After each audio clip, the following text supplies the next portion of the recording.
Hey everyone, and welcome back to Color Me Conway.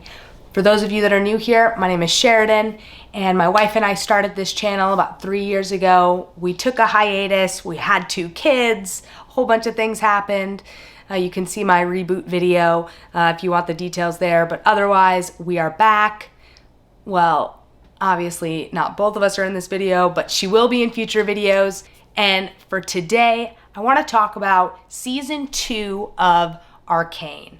So let's get into it. All right, my wife and I did a review of season 1, and I want to talk about season 2 today. I'm gonna try not to spoil things in this video, but if you are here watching, I'm assuming you've watched season 1. If you haven't, you're in the wrong place. So you'll at least be able to understand the characters that I do reference. I think some things might get spoiled, so if you haven't watched season 2, the overall message is I hugely recommend the season. I don't know how anyone could watch season 1 and debate whether to watch season 2, but if you are, stop. Season 2 is awesome. You should go watch it. Characters get developed in really interesting ways. The story is actually super different, even though it starts where it left off. And they just do such a phenomenal job. Like, I'm so sad that this is the last season. I don't know why that has to be the case, but it is. And let's talk about season 2 because it's all we have left. All right, for the purpose of just a quick recap, season 2 starts exactly where season 1 left off. So Jinx shoots that cannon towards the Capitol building, and we are seeing the aftermath of that decision. Throughout season 2, the conflict between Piltover and the city of Zaun continues to intensify, and you see people not just pick sides, but you see relationships get formed through this conflict. You see relationships fall apart. We see the evolution of Hextech and what that might mean for the future. And along the way, there's a ton of twists and turns. There's huge character development, a ton of new relationships to dig into. And the relationships from season 1 continue to get built upon. All right, now as far as plot is concerned, I will say, I said it in the season 1 recap, I definitely could have used more episodes. I do think season 2 is better paced than season 1. Blue and I both felt like season 1 started off slow and there were things that we would have loved to have seen developed sooner. But I think season 2 sort of fixes that pace problem. However, I do think we still could have used more episodes because there was a lot of things that I don't think were built on properly for at least like me to walk away with a complete understanding. And a couple of those are Ambessa, who you might remember from season 1, is a much more prominent character this season. And I can't say I fully understand why she's so invested in leading this war between the upper city and the lower city. So if anyone out there wants to explain that to me, please go for it. I also don't understand why she picks the side she did. Like I said, I'm going to try not to spoil a bunch of things if anyone's watching this pre their choice to watch season 2. And the only other thing on sort of the Ambessa track that I don't think was fully fleshed out was this sort of dark rose, black rose situation that her and her whole family was like getting caught up in. To me, that felt like it came out of nowhere. So if people were expecting that or fully understood that, please let me know. That one was a little confusing to me. I also am not sure that I was fully tracking on why Victor completely severs his relationship with Jace. Sorry, that was a spoiler. Regardless, that one was interesting to me too. I don't know if that was something we were just supposed to accept with the evolution of the Hextech and how it sort of fused with him, but for me, that one felt like it could have been explained a little bit better just because it was such a big difference from season 1. And then the other one I'll call out is we get a really amazing character arc in Jinx in season 2. And it kind of happens pretty quickly, I feel. If we think about where we left Jinx, she's shooting the cannon into the Capitol building. She just has this sort of Mad Hatter dinner with Caitlyn and Vi and Silco. She kills Silco. And then pretty quickly into season 2, Jinx is not just like way more coherent as far as she's not having all these like scattered internal discussion moments, but also I don't know if the Jinx of season 1 really would have accepted the relationship she built with Isha. Like, are we supposed to accept this because she was changed after killing Silco and that death made her reassess her life? I mean, I'm happy where they went with it, and I'm glad we got the character development we did with Jinx. But again, on that earlier comment of more episodes, like, I think we could have earned that a little bit more. Just my opinion. Again, would love to know what you all thought. And I wouldn't trade the character development we get with Jinx, but all I'll say is she becomes so much less angry, so much less chaotic, and she really opens up herself to new relationships in season 2 that I wouldn't have expected from just seeing the Jinx we saw in season 1. Another thing that I feel like could have been better explained, the guy who builds this Vander werewolf called Warwick, I'm not sure how that connects to him wanting to save his daughter.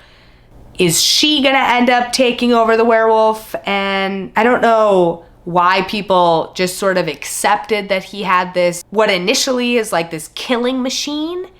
And then he fades away in the story, it feels like. Outside of that, again, there's so much to this show that is just phenomenal this season.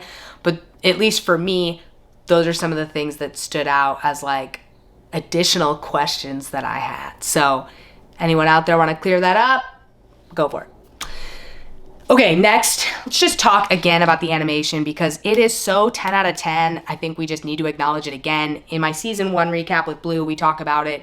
It mirrors just like a phenomenal video game cutscene. It's like movie quality animation in a show. And for anyone who watched season 1, that carries through to season 2. It's just so fun to watch, and I love the animation. I hope more shows do animation like this. So 10 out of 10, great job. And lastly, relationships. If anyone is familiar with this channel, if anyone watched my season 1 recap with Blue, you know we love to focus on the gay relationships, and I don't think anyone really does it better than Arcane season 2 did. So let's just start with Vi and Caitlyn. Absolutely phenomenal relationship development in season 1, getting that tension and seeing the relationship build. I mentioned in our season 1 video, they did sort of leave the door open to not have them get together just based on the end of season 1. There will be some spoilers up till this point, so if you do not want to hear how this relationship progresses, feel free to stop watching now. I can't do this video and not talk about it. So, obviously, things start as horrible as it could be because Jinx just killed Caitlyn's mom. But they don't let the relationship dismantle there. I will say that at some point, Vi and Caitlyn go their separate ways, and then we have a little bit of a time jump. I'm not actually super sure how much time passes in that, but there is another time jump. And then within that, they do reconnect. And I think they do it in like a really phenomenal way. I mean, obviously, I'm always rooting for the gay relationships, but I was so invested in Vi and Caitlyn in season 1, and I'm really happy that they gave at least me, and I bet I'm not the only one, but gave me the satisfaction of them actually getting together and that relationship truly forming. There's a phenomenal scene between Caitlyn and Vi when Vi is in a jail cell. I won't get into why she's there, but 10 out of 10 would watch that scene, would watch the whole season for that moment, because they fully reconnect, if you know what I mean. And for me, for Blue, it was just exactly what we wanted. I mean, I wanted the show to take it in this direction. So many of you in the comments in our first review told us that this would happen, but it was so satisfying to see. And they gave us a story where Caitlin really accepts Vi for who she truly is. And I think because of that understanding, you really are able to see that relationship not just develop, but like you can assume its longevity because of what they've been through and how they reconnect and reunite. So some other relationships that stood out to me were the relationship between Ambessa and Caitlin. And this one is formed in season 2. It wasn't really there in season 1. And it really is sparked by Ambessa manipulating Caitlin in her moment of grief, losing her mom.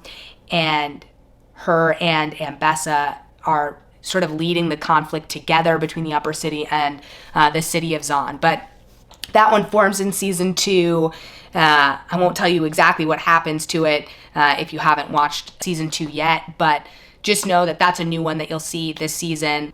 I can't say I loved it, but interested to see if anyone else was into that storyline. Another relationship that forms in season 2 is the relationship between Jinx and a little girl, Isha. And Isha kind of clings to Jinx, and Jinx is receptive to it. She takes Isha in, very much is looking after her, and I think it sort of saves Jinx. I mean, she, in season 2, is way less angry, way less chaotic. I think she gets developed so interestingly in season 2, and I think we are supposed to believe that because of Silco's death and her new responsibility with Isha, she sort of turns this page in her life. I'm not sure they baked that out enough, but I assume that's what we're supposed to think. And the next one is going to be Jinx and Vi. And I think this one is one that I was rooting for, but I definitely wasn't expecting something like this to happen in season 2. Jinx and Vi's relationship develops in a really positive way in season 2. And there will be a couple spoilers here, but Jinx finds out that there is a version of her father that's still alive, their father that's still alive, through this werewolf Warwick monster. And she seeks Vi out. She finds Vi. She wants to help Vander, and she knows that she needs Vi to do that too. And again, their relationship develops in an awesome way. I mean, they're not only working together to help their father, but they also fight alongside each other in one of the last battles in season 2. And it's amazing to see. I mean, I was definitely rooting for that type of relationship turn. The next relationship that gets developed way more in season 2 is the one between Jinx and Echo. And I feel like you do get many scenes of Jinx and Echo in season 1, but we don't really hear about their relationship. In season 2, I wouldn't say it goes deeper in that, but there is a really interesting alternate reality storyline that happens in season 2 where Echo gets to see that there is a version of Powder that didn't become Jinx, who is happy, who does have a life, and she's doing okay. And I think that's a really special thing that we got to see as a viewer, but I think it was a really cool thing that Echo got to experience as well, just having been childhood friends and getting to see sort of who she is if she wasn't Jinx. I know there are other relationships that are important to season 2 as well. Some of those would be Victor and Jace is a hugely important relationship to the show. Mel and Ambessa is also an important relationship to the show. Transparently, I was a little less interested in those, but there are way more relationships to talk about. The show is so good. So like I said, 10 out of 10 would recommend. Please watch it.